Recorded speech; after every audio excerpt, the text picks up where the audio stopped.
Everybody, today I'm going to be showing you a chess game that I played against a chess game that I played in a actual chess tournament over the board. I mean, I went to a place, to like a venue and played there. I'm going to show you one of the games that I played there, and it consists of a very dubious opening. So I was white in this game, so I started off with the move e4 and e5. It's the most common move played by black against d4, but f4 is not the most common. It's called the king's gambit, as you can see under the under the moves f4. So king's gambit, this is a dubious opening. It just gives, I'm just giving away him f4. I mean, yeah. So I'm just saying, if they take this pawn, d4 isn't good because queen h4 check, g3 takes, and take the rook. So that's why don't consider it like a queen's gambit. And also, I mean, I know g3 isn't the best move, but if you move your king, it just isn't good for you. It just isn't good for you. It's very bad. So that's why in this position we play knight f3, but I'm not going to cover all of that today because this is not what happened in the game. So he played knight c6. This is called the queen's knight defense, where the queen's knight, the one on the queen side, the one closer to the queen, jumps in on c6 to defend on e5. So I play knight f3 because I don't want him to play queen h4 check, because now I'm going to take his queen. So I play knight f3 because I don't want to, get my king in danger, even though I have weakened it. But that's my intention, but I don't want to weaken it even further, that it causes some trouble for me. So he plays d6, kind of making it like a queen's gambit decline, but it's just the opposite way. So now, this is now d6. Then now we're going to play bishop c4. So I play a bit of a sideline. I know d4 is the top line, but I just kind of, I was just kind of testing out some sidelines. It's because I just wanted to play sideline. So I just played the bishop c4. So then he played bishop g4 because he wants to pressure my knight because it's pinned. So now if I move my knight anywhere, he will take my queen. So it's a pin. So I'm not going to move my knight. And he wants to relieve the pressure from his centers because I can take and stuff, right? So he wants to relieve the pressure from the center, and he wants to maybe take my knight in the future. So I can't actually take some control over his center, his e5 square. So it's his intention to do this. So what I did here is I played c3 because if I just develop knight d4 can be dangerous, is because now my knight's getting pressure.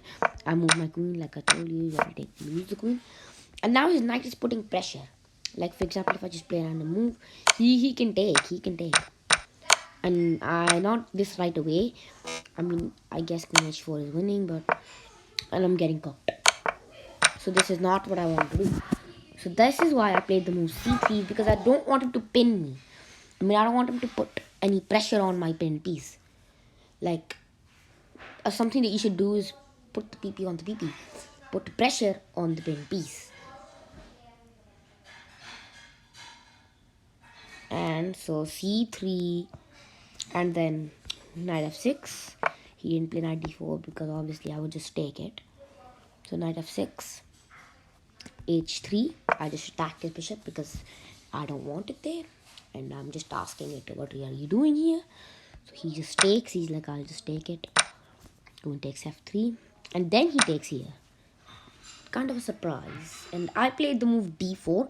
Why I didn't take is because it wastes time. Because now d5 he gets to strike in the center. It just wastes time. And my queen is not looking at the center anymore.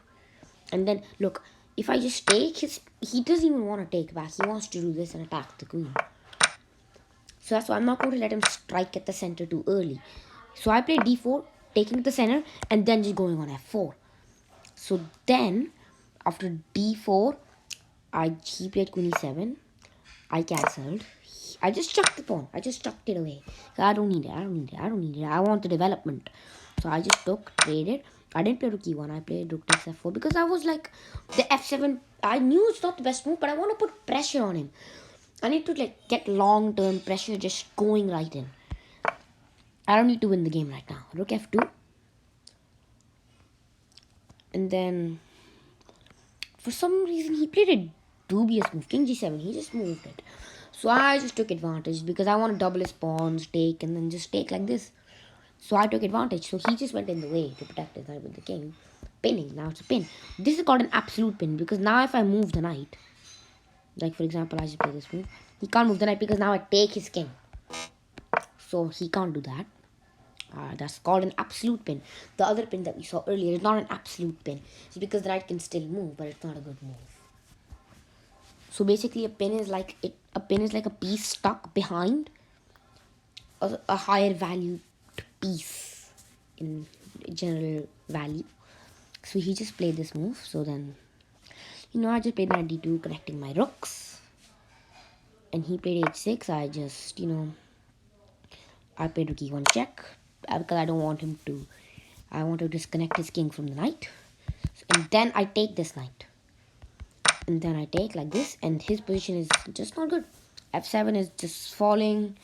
This pawn is falling right in front of the rook, and I am just crushing him. Rook h7, bishop takes f7. You're not stopping me from doing anything. Bishop e7, and here I do a sacrifice. I play knight e4. I know it's not the best move. I know bishop e6 is the best move. I know.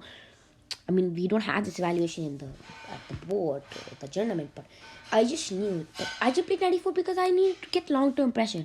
I brought in the knight because I know he's not going to be able to handle all this. It's just too much pressure for him. Knight e4, and he crumbled up just some moves later. Rook f8, bishop g6. I'm double attacking his rook. I put him in all these complications, and I took on the h7 square, and he just blundered right here. He just blundered right now. d5, he cracked. He cracked. And you know why you see this is evaluation is so much? Because now knight c5. You're like, king d8, and then I fork him, right? Because now his king has to move, and then I will take his rook. Like this, I'll just take his rook. But my opponent was like, oh, I'm not going to give you the rook. I mean, we weren't talking, but like obviously he was thinking that. So he just played this move. But this is just 10 times worse. It's 10 times worse. It's more than 10 times worse.